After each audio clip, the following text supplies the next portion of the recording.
Welcome back to Mystery Minds, the channel where we dive into the darkest corners of true crime, uncovering stories that shock, intrigue, and leave us questioning the world around us. In today's case, we expose a chilling underworld operation hiding in plain sight, one that combines Italy's timeless beauty with a sinister web of corruption, extortion, and greed. This is the story of the Mafia in tourism, profiting from Italy's most beautiful destinations. A tale of hidden influence, criminal empires, and the exploitation of culture. This case will leave you questioning, how far can a powerful syndicate go to turn beauty into profit? And how do you fight a force that blends so seamlessly into the charm of Italy's allure? Stay with us as we unravel the dark and tragic story of the Mafia in tourism, profiting from Italy's most beautiful destinations.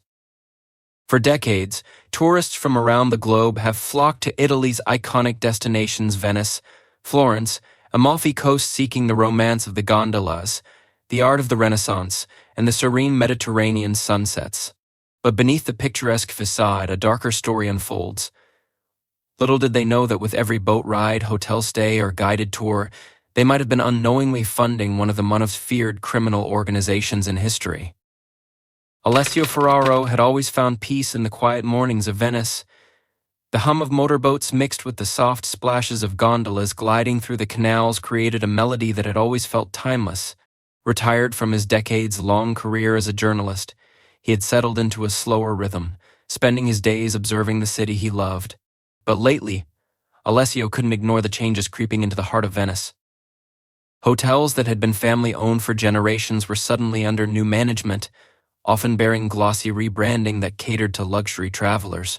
Iconic restaurants, staples of Venetian culture, were shuttered without explanation. Alessio noticed how gondoliers whispered among themselves when no tourists were near, their conversations tinged with unease. The pattern was subtle but undeniable, and it piqued his instincts, the ones that had earned him a reputation as a journalist unafraid of following a story, no matter how dangerous. One particular morning, while reading a local newspaper, Alessio stumbled upon an innocuous article about a booming luxury travel agency. It praised the organization for bringing new energy and wealth to Venice.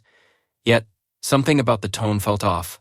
The piece was too polished, too effusive, as if it were crafted to distract rather than inform. He remembered the names of a few businesses mentioned and decided to investigate further. The first stop was a once beloved cafe near Piazza San Marco, now rebranded into an upscale bistro exclusively to high-paying tourists. The staff, all new faces, had no recollection of the cafe's previous owners. Strangely, the old owners had left no trace, not even a whisper of their whereabouts among the locals who had once been regulars. Alessio's curiosity deepened when he noticed a subtle similarity in the branding of several newly opened establishments across the city. The sleek signage, the identical logos, each hinted at a single entity operating behind the scenes. Alessio's search for answers led him to old contacts in the Venetian business community, individuals who were careful with their words. Whispers of an organization called La Rosa Oscura began to surface. The name translated to the Dark Rose, but it carried with it an aura of fear. Alessio learned that this syndicate had been quietly embedding itself into Venice's tourism industry for years.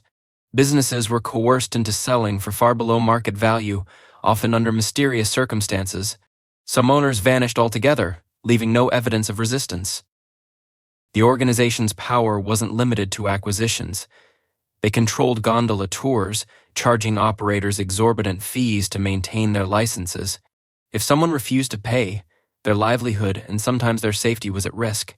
Alessio uncovered stories of gondoliers whose boats had been sabotaged or stolen, forcing them to submit. The Mafia's reach extended even to the charming water taxis, where contracts were tightly controlled by their operatives.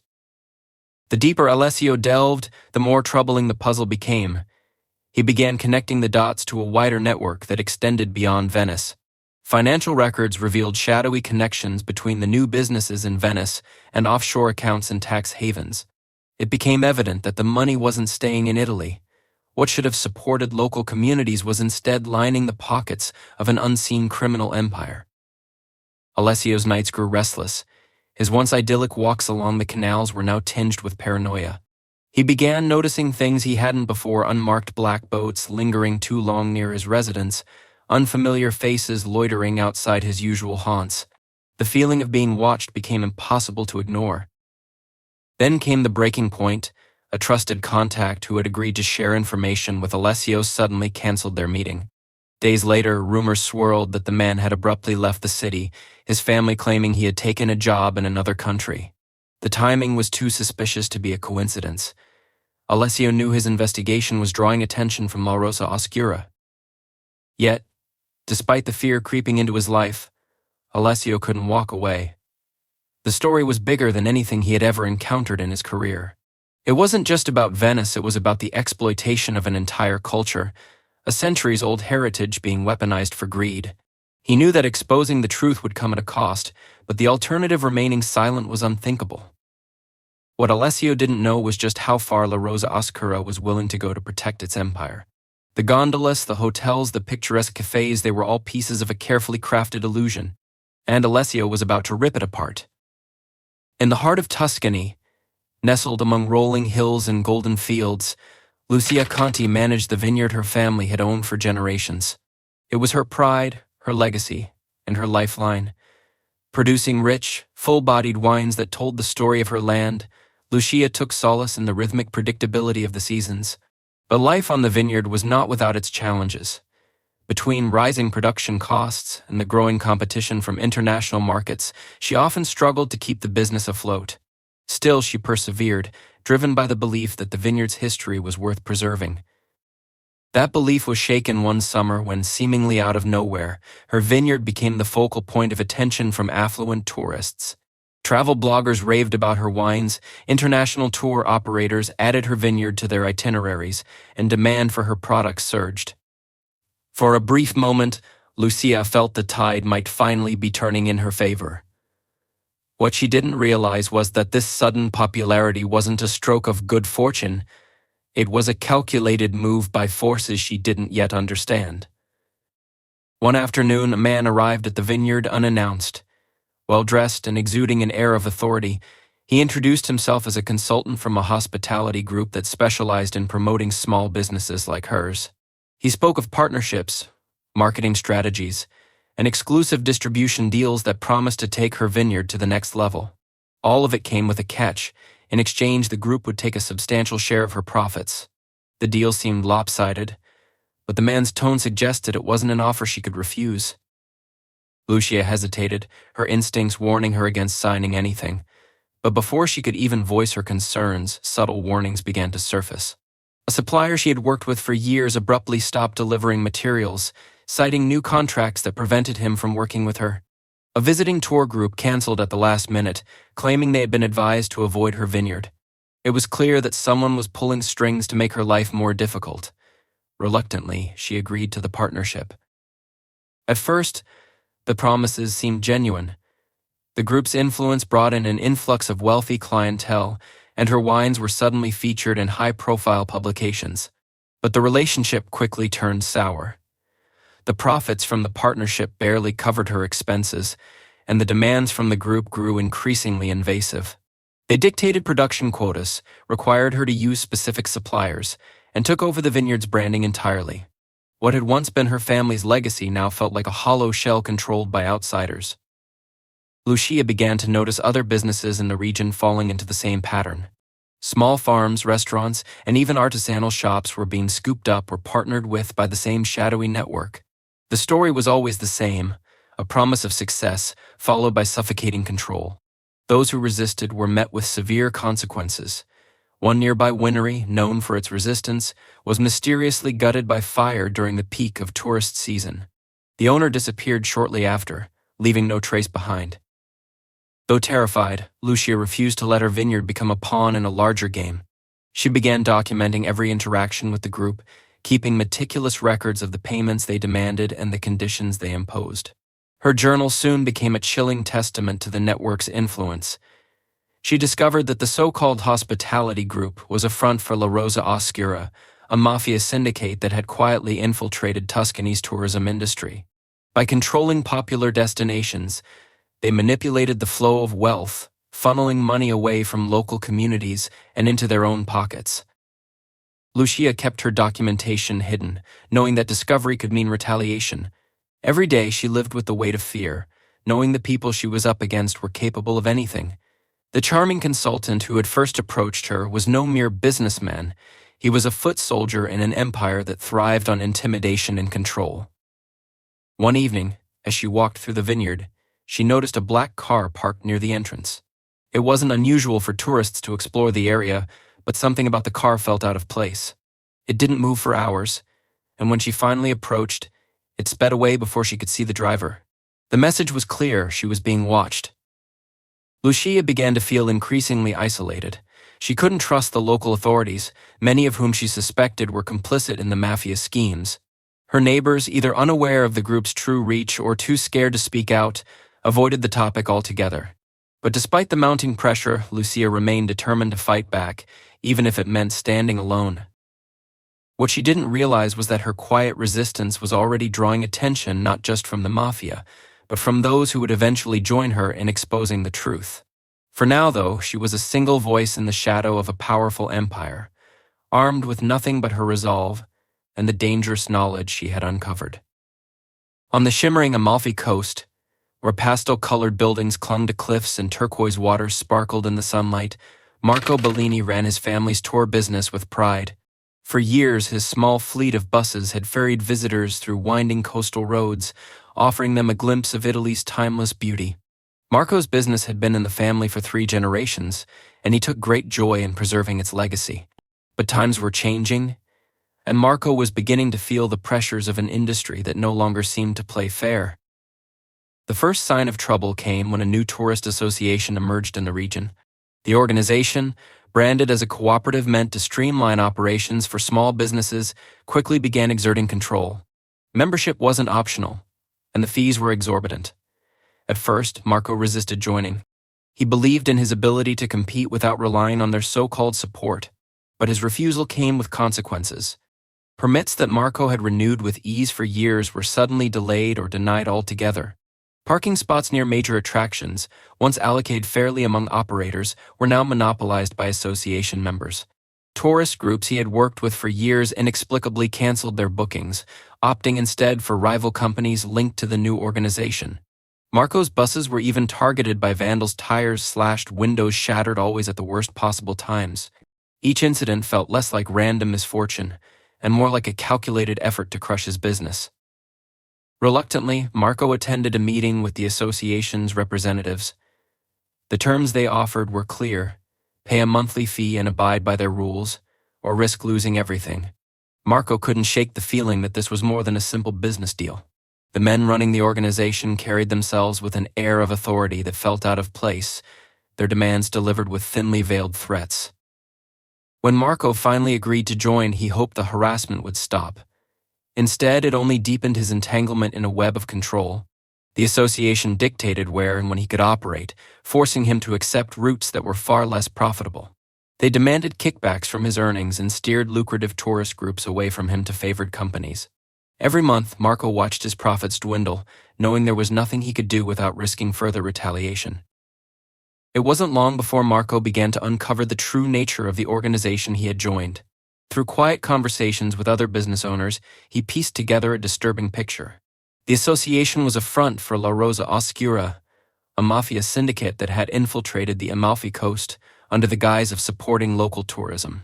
Their reach extended far beyond transportation, encompassing hotels, restaurants, souvenir shops, and even the street vendors who lined the scenic promenades.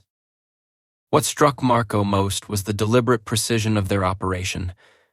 La Rosa Oscura didn't just exploit the tourist industry, they controlled it entirely. They manipulated online reviews to favor their businesses, ensuring that visitors unknowingly funneled their money into the syndicate's pockets. Rival businesses were subjected to smear campaigns, sabotage, or even physical threats. Marco realized he was just one of many small operators caught in their grip, each too afraid to resist. But Marco's discovery went deeper still. In his search for answers, he stumbled upon financial records that exposed an even more sinister element of the syndicate's strategy. They weren't just profiting from tourism, they were using it as a cover for smuggling operations. Tour buses, boats, and even private cars were being used to transport illicit goods across the region, hidden in plain sight amid the bustle of tourist activity. Marco knew he was sitting on explosive information, but he also understood the risks of acting on it. The Mafia's presence on the Amalfi Coast wasn't limited to business. It had infiltrated local law enforcement and government offices. Any attempt to report what he had learned would likely fall on deaf ears or worse, provoke retaliation. One night, as Marco returned home from a long day of work, he noticed an unfamiliar car parked near his property. Its headlights flickered briefly before the engine roared to life, and it sped off into the darkness. The message was clear: Marco's every move was being watched. Despite the mounting danger, Marco couldn't bring himself to abandon the fight. He began secretly documenting everything he had learned, creating a detailed account of the syndicate's operations. He knew that exposing La Rosa Oscura would require more than courage. It would require allies, people who were just as committed to uncovering the truth. What Marco didn't know was that others were already walking the same path. In Tuscany, a vineyard owner named Lucia Conti had begun her own quiet rebellion. In Venice, a retired journalist named Alessio Ferraro was piecing together a broader picture of the Mafia's influence. Though their stories were separate for now, they were destined to converge in a battle against a shadowy empire that thrived on fear and silence. Alessio Ferraro's investigation into La Rosa Oscura had become all-consuming. What had started as a journalist's curiosity had evolved into a dangerous obsession. Every lead, every connection, every whispered rumor pointed to a single, undeniable truth: this was not just a Venetian problem. The Mafia's shadow extended far beyond the canals, encompassing the rolling vineyards of Tuscany, the breathtaking Amalfi Coast, and possibly even more of Italy's iconic destinations. As Alessio dug deeper, his work caught the attention of someone unexpected. A cryptic message arrived in his mailbox, unsigned but containing information that immediately piqued his interest. It described a vineyard in Tuscany and a woman named Lucia Conti who had begun documenting the Mafia's exploitation of her business. The letter was accompanied by copies of her meticulous records, payments, contracts, and threatening letters. Alessio realized he wasn't the only one unraveling this web of corruption. Compelled by the connection, Alessio reached out to Lucia discreetly. She shared her story, her struggles, and the quiet defiance that had driven her to risk everything to expose La Rosa Oscura. Alessio recognized in her the same determination that had kept him going despite the growing danger. But it wasn't just her bravery that struck him, it was the scale of what she had uncovered. Lucia's documentation didn't just implicate local operatives. It hinted at a vast, coordinated network with ties to high-ranking officials and offshore accounts. At the same time, Marco Bellini's fight against the syndicate on the Amalfi Coast had reached a breaking point.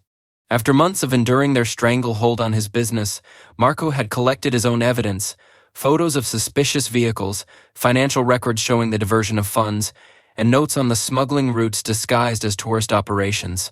He had kept his discoveries hidden, knowing the consequences of being caught, but the weight of silence was becoming unbearable. Through a mutual acquaintance, Marco learned of Alessio's work. Reluctant at first, he eventually shared his findings with the journalist, who began to see the larger picture coming together. The connections were staggering. The same patterns of coercion, exploitation, and intimidation that plagued Venice and Tuscany were mirrored on the Amalfi Coast. Alessio realized they were dealing with a criminal empire so entrenched that it had turned Italy's most treasured landmarks into tools of profit and power. The three began working together in secret, piecing together the fragments of their stories into a cohesive narrative. The more they uncovered, the clearer it became that La Rosa Oscura wasn't operating in isolation. Its success relied on a web of complicit officials who enabled its control over the tourism industry. Permits, inspections, contracts, all were manipulated by a network of bribed or threatened bureaucrats. Alessio, Lucia, and Marco understood that exposing the Mafia would require not only revealing its operations, but also dismantling the corrupt system that allowed it to thrive. Their work wasn't without risk. Each of them experienced escalating threats. Marco's tour buses were vandalized again, this time with messages scratched into the paint warning him to stay in line. Lucia found a dead bird nailed to her vineyard's gate, a chilling reminder of what could happen if she didn't stop her quiet rebellion. Alessio, already accustomed to being watched, began noticing strangers following him on his daily walks. The sense of danger was palpable, but it only solidified their resolve. Their investigation uncovered horrifying truths about the extent of La Rosa Oscura's influence. The Mafia wasn't just extorting businesses, it was systematically destroying competition to create monopolies. Rival vineyards were mysteriously damaged by pests that seemed deliberately introduced. Popular tourist destinations owned by independent operators faced inexplicable sabotage. Even online reviews were manipulated, ensuring tourists were funneled toward mafia-controlled businesses. As Alessio prepared to release their findings, he was faced with a difficult choice. Traditional channels, news outlets, law enforcement, government agencies were compromised. Publishing the story through these avenues would likely result in a cover-up or, worse, retaliation before the public could learn the truth. The only option was to bypass the system entirely. Alessio began compiling the evidence into a digital dossier, planning to release it online. The stakes grew higher with each passing day. On the Amalfi Coast, Marco noticed unfamiliar faces loitering near his home. In Tuscany, Lucia found strange tire tracks leading into her vineyard. Alessio, despite his years of investigative experience, felt the growing weight of the Mafia's presence pressing down on him. Each of them understood that their fight was no longer just about justice, it was about survival. As the final pieces of their plan fell into place, none of them could predict the full scope of what would follow. They had gathered undeniable proof of La Rosa Oscura's crimes, but the Mafia wasn't an enemy that could be easily toppled. Their investigation had exposed the rot beneath Italy's beauty, but it had also painted targets on their backs. And while they hoped their work would spark change, they knew the battle was far from over. The day Alessio Ferraro finally hit the publish button on his expose was a moment of both triumph and terror. The digital dossier, containing years of painstaking research and evidence, was now available to the public, an undeniable testament to the reach and influence of La Rosa Oscura. But as the story spread across news outlets and social media platforms, Alessio knew that the Mafia would not let this go unchallenged. He had carefully masked his identity, using encrypted communications and anonymous sources, but the consequences of exposing the syndicate were impossible to predict. Within hours of the release, Alessio received multiple threats. His phone rang constantly, though there was never anyone on the other end. His inbox flooded with cryptic messages, the kind that didn't need words to communicate the danger. But it was the visit to his apartment that sent a chill down his spine. When he arrived home late one evening, the door was slightly ajar, as if someone had been inside.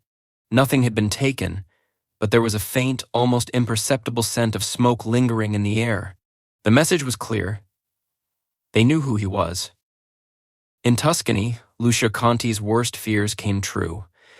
After weeks of meticulously documenting the illegal activities of La Rosa Oscura, she had reached a critical point. She could no longer hide her discoveries. The vineyard, once a symbol of her family's heritage, had become a target. Her connection with Alessio had already drawn unwanted attention, but now it felt like she was being watched more than ever. One evening, as she walked through the rows of vines, she noticed a black sedan parked at the far edge of her property. Its tinted windows offered no clue as to who was inside. She hurried back to the house, her heart pounding. She couldn't shake the feeling that someone had been following her for days. Then the warning came. The next morning, Lucia found her vineyard's irrigation system damaged beyond repair. Pipes had been deliberately broken, and the water supply was cut off. Without water, her crops would wither, and the harvest would be ruined. It wasn't just an act of sabotage, it was a message. The Mafia could strike at her livelihood whenever they wished. Despite the crushing blow, Lucia refused to back down. She had come too far to be intimidated. But she knew the stakes were higher than ever, and that any attempt to fight back could lead to devastating consequences. Marco Bellini, too, felt the weight of the situation. The once quiet coastal roads he had driven for years now felt more like a battlefield. His buses were constantly being targeted by anonymous vandals, and his tour groups had dwindled, a direct result of the Mafia's manipulation of the market. He was not blind to the fact that his every move was being monitored. He had hoped the investigation would lead to a change, but instead, he found himself increasingly isolated. The Mafia had their fingers in every pie: tourism, transport, and beyond. Every attempt to challenge them only made him a bigger target. Marco received a call from an old colleague, a fellow tour operator who had quietly resisted the Mafia's encroachment. He had heard about the growing network of resistance forming across the country, led by people like Marco, Lucia, and Alessio. They were a small but determined group, each one working in their own way to expose the syndicate's stranglehold on Italy's economy. Yet even within this network, there was uncertainty. How could they ever take down an organization this powerful when it was embedded so deeply in every level of society? As the weeks went by, the trio continued to share information, silently rallying others who had been affected. They kept their efforts covert, meeting in secret, each of them knowing that one wrong move could put an end to everything they had worked for. The world now knew the truth about La Rosa Oscura, but the Mafia was far from finished. The Expos had shaken their empire, but they were not the type to go down without a fight, and that fight would come in ways that none of them were prepared for. It wasn't long before the resistance within Italy's tourism industry began to stir. Small, independent businesses started to rise up against the syndicate, emboldened by the exposure. Some banded together to create their own underground network, working outside the boundaries of the Mafia-controlled system. There was hope, however faint, that the tide was turning. But even as these new alliances began to form, La Rosa Oscura responded with brute force. In Venice, a popular restaurant that had refused to sell to the Mafia was razed in the dead of night. In Tuscany, a neighboring vineyard burned to the ground under suspicious circumstances, the owner missing without a trace. Alessio, Lucia, and Marco understood that the battle was far from over. The Mafia's empire was vast and ruthless, and while their expos had sparked public outrage, the fight against corruption and organized crime had only just begun. They had awakened something much larger than themselves, and now they were on the front lines of a war they couldn't afford to lose. The question was no longer whether they could expose La Rosa Oscura, it was whether they could survive long enough to see it happen. Thank you for watching Mystery Minds, where we explore the dark truths hiding in the corners of our world. If you found this story intriguing, don't forget to like, share, and subscribe for more chilling true crime content. What do you think?